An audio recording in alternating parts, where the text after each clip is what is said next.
Joe Biden and Democratic senators are pushing forward with their plans to tax the wealth of ultra high net worth individuals, and today I'm going to share with you the latest.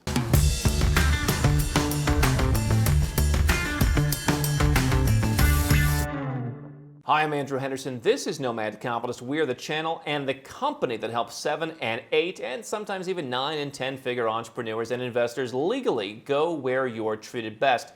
Here's a headline about Joe Biden's latest wealth tax push. It comes from Insider, which a friend of mine calls the People magazine of business. It says a top senator wants to tax the cash piles the wealthy are sitting on, and Biden agrees with him. The bullet points indicate Senate Finance Chair Ron Wyden wants to tax billionaires' unrealized wealth gains annually. We'll talk about why that's important to you in a moment, even if you're not a billionaire. Biden says he supports the proposal as a potential method to fund the social spending bill. They only come up with this stuff whenever they're looking for money, which I guess is almost all the time. They're always looking for more money to cure the latest ill. Joe Biden says, of course, it's about paying your fair share. Here's the article from Insider. House Democrats have proposed a whole host of options to pay for their $3.5 trillion social spending bill, which includes measures like universal pre-K, tuition-free community college, and paid leave for workers. Now, I don't know what's going on in the U.S. today, and I presume perhaps I never did, but where I grew up, and with whom, the family I grew up, I don't know that I was ever going out and asking for paid leave. I don't know anyone in my family who would ask to be paid to not work. But that's the newest thing in the West. They've run out of other problems, apparently. One of those options, presented by Senate Finance Chair Ron Wyden, is a change to the way the government taxes earnings on assets like stocks and bonds. It would mainly affect the wealthy because, who cares about them? Because their wealth usually derives from investments more than salaries, something that I happen to believe is not true. I've worked with plenty of people who make $10, $20, $30 million a year. Now, that may not be billions, but what are the complaints about these billionaires? Oh, they don't have high incomes. Plenty of people out there are making 8-figure, 9-figure annual earnings through things like salaries and options and stuff like that. They are paying a lot of tax, believe me. Because their wealth generally derives from investments more than salaries. The gains on those assets, which are called capital gains, are taxed at a far lower rate than income brought in through wages. The top marginal rate on income is just 37%. Capital gains for the wealthiest Americans are taxed just up to 20%. Now, what you'll see later in the article is they say that the average tax rate for American families is about 14% and change, which is lower than the 20%, which they don't actually add the surcharge that you're paying closer to 24% by the time all is said and done. If you're at certainly if you're at the billionaire level, even if you're the millionaire level, you're paying closer to 24%, which is not that much less than double the average income tax rate. So you can talk about the top marginal rate being 37% all you want. It's interesting that in one way, the government says we're going to raise taxes on those fat cats to 37%. And then they're going to say, well, wait a second, no one's paying the 37%. Well, which is it? There are plenty of people. The truth is there are plenty of people paying 37%. We talked recently about 50 Cent, just the latest celebrity, who said if he was staying put where he was going to pay as much as 62 cents on the dollar to the government between Biden's tax hike at the federal level, his state taxes, he may have been subject to city taxes, all the taxes, Medicare and Social Security, which they want to increase taxes on. He was going to pay almost 2/3 of his income in taxes, and he said he's moving to Texas as a result. I think he should move even further, but okay, he's got to perform in the U.S. But the top marginal tax rate is 37%. Believe you me, there are plenty of people who are high earners, and you don't even have to earn that much to pay it, who are getting stung the 37% rate. And on top of that, people who are paying the capital gains tax rate are paying more than the average family. So which is it, guys? They don't know, but it's all a smoke and mirrors game is what I'm telling you. It's all about look at these tax rates, they're 37, we should raise them to 39.6, but no one's paying them, so therefore we need to add other taxes. So it's all smoke and mirrors. The article continues, a priority for me, this is Ron Wyden, Oregon Senator Ron Wyden, Senate Finance Chair. A priority for me in these negotiations is making it clear that billionaires are not exempt from the general proposition that nurses and firefighters see every year. They have to pay taxes regularly, he told the Wall Street Journal. This is so... Somebody asked me once, I said, Andrew, maybe one day you'll retire from this Nomad thing and maybe you'll go be a politician somewhere. This is the kind of nonsense you have to do as a politician. Everything's about nurses and firefighters. Hey, no problem with the nurses and firefighters, of course. But that's the very point. No one has a problem with nurses and firefighters. That's why they're trotted out as a political prop every time Ron Wyden wants to raise your taxes, as if every nurse and every firefighter thinks your taxes should go up. I can tell you this, a lot of the nurses, and probably even more of the firefighters, as a guy who used to work with some firefighters in a previous business, they're all about live and let live, many of these people. And I doubt that they all think that they want to be used as a prop for Ron Wyden to go and suck out more money to go and spend on his latest social agenda. President Joe Biden is on board, of course. Blow me over with a feather.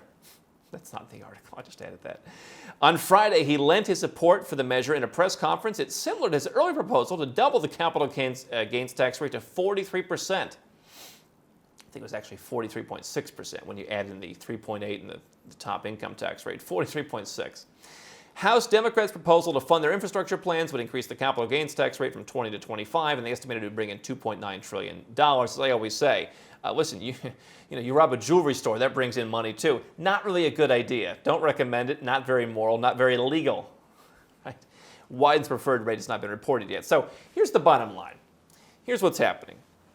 Joe Biden comes in. He's going to play nice with the progressive wing of the Democrats. I try not to get into too much of the politics, but we have talked about AOC and tax the rich. He's got to get along with them to stay in power. Certainly his vice president needs to get along with them as well. So what does he have to tackle?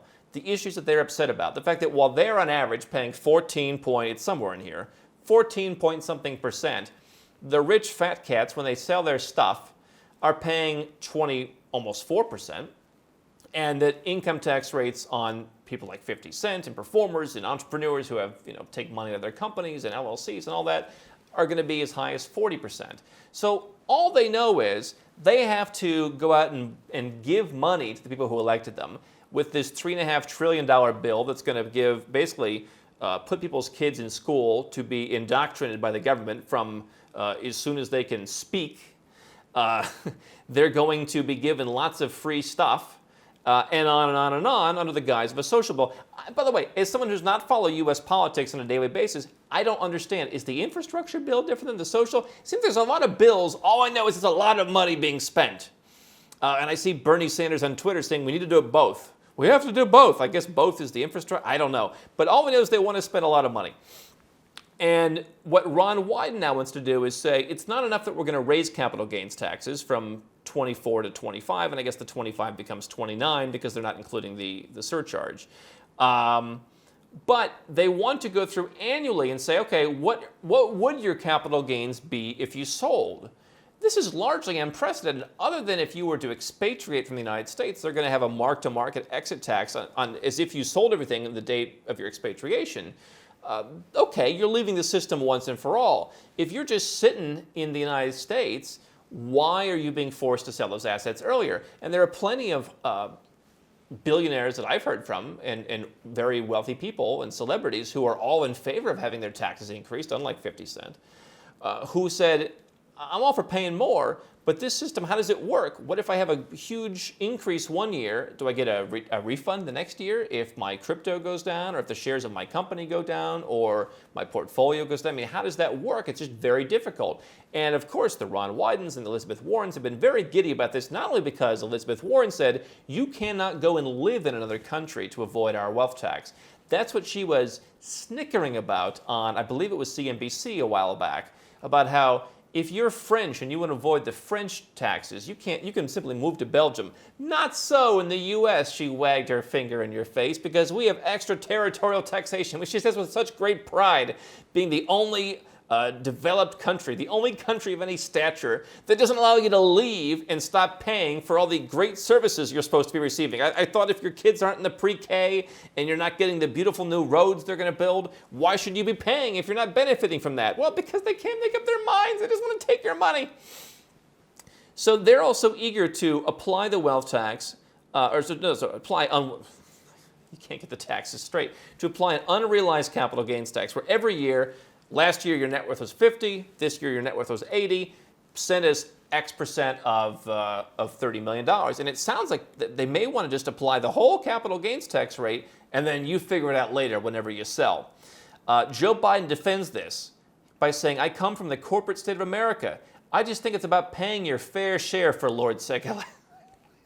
Like, Lordy, why don't you just pay your fair share? This is the same Joe Biden, by the way, that was suggesting that if your household makes less than $75,000, not exactly chump change, and it puts you in like the top 0.6% of all income earners on planet Earth, you should pay zero. You should pay zero to be in effectively the 1%, the evil 1%. You should pay zero to the U.S. government. How many American families that are paying this 14%, what's their federal tax bill? They're paying $3 or $4 grand, $5 grand. Listen, I'm not opposed to that. I love the people.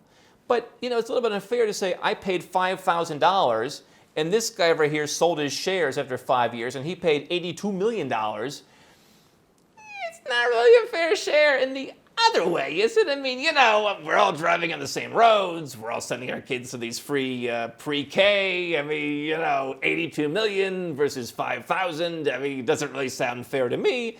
But like the nurses and the firefighters, it is a nice political applause line. I remember when I lived in the U.S. and Arizona, every time they wanted to raise cigarette taxes, it was for the children. How can you be against the children? And of course it worked because every time people voted for it, including smokers. A 2019 analysis from the left-leaning Center on Budget and Policy Priorities said that capital gains taxes are effectively voluntary to a substantial extent because the wealthy can either just not sell off those assets or strategically sell them in periods where they will be able to seek capital losses to avoid paying or lessening their tax burden. Unrealized gains will be taxed under Biden's proposal because, that's how it works. If you have losses and if you have gains, you do that. But again, it's okay to have a job. It's okay to be middle class. Certainly, that's fine.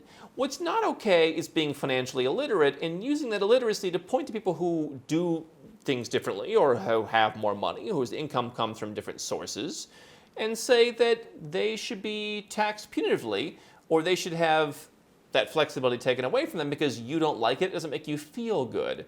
But that's what politics are really about in the Western world these days. I guess that's what politics are about anywhere except for the Western legacy brands really don't feel they need to be competitive anymore. Elizabeth Warren says, where are you going to go? Gavin Newsom in California said, where are you going to go? I don't know, Gavin. Lots of people are leaving your state and going to Texas. They're going to Florida. They're going to Nevada. They're going to freaking Idaho, all right? Now, I love Idaho. Nobody loves Idaho more than I do. But I can tell how many people, if you go back 5 or 10 years ago, how many Californians did you think would be so fed up with the taxes, the regulations, the lack of freedoms, they'd be moving to Idaho? But they're moving everywhere. Where are you going to go? There's a lot of places to go. They're going to go where you're treated best. Now, the article continues. Given Wyden's role as a top lawmaker in the Senate Finance Committee, he could be a key vote in pushing the stronger tax overhaul than the House Democrats' framework. Okay, the rest of it is just about level playing field and blah, blah, blah, blah, blah, blah. But this is the bottom line we've been telling you about for really this entire pandemic, is this is going to be the great excuse for not only showing how they mismanaged your money all this time, which most of us watching knew, but now it's really going to come out. They're going to pull out all the stops about how we have to, come back together and build back stronger and support the nurses and the fire. All very nice things. But why is those things always come with you paying more? Why is it that now you're running? Are we going to tax people's businesses? I have plenty of people. Andrew, I just got a valuation of my business. It's worth $20 million. We're going to sell it when it's worth $50 million. Is that person who may have very little liquidity outside of their business, are they going to be forced to pay capital gains tax every year they raise a new round of financing? Or every year they simply get a valuation on their private business? How is this going to work? If you have artwork that goes up in value, if you have a watch that goes up in value, how are you going to do this? And that's the thing they all seem so confident on. But many European countries had a lot of trouble doing that. So wealth taxes, unrealized capital gains taxes, we've been telling you this since early 2020. These are things they want to push through. They don't really care if it makes sense. They pushed through a law that forced every bank and what's called foreign financial institution in the world to tattletale to the U.S. government about U.S. Citizens and green card holders who had accounts there. And did they care that it was really unworkable? Did they care that plenty of Americans who live overseas simply can't even get a bank account in the country where they live and pay taxes? They didn't care. And they'll do the same thing here. they want to raise taxes just to raise taxes. They want to raise taxes because it buys them political points. They want to raise taxes because they need more money to waste.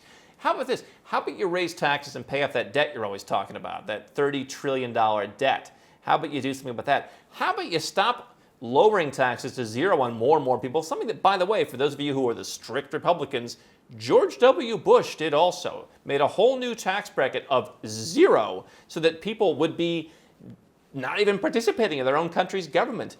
That has been the direction the country is going for decades now, where some people get to, beat their chest and say how they're paying their taxes, the whole $3,011, $4 trillion budget, they paid $3,000 and they're proud of it. And that's nice and that's fine.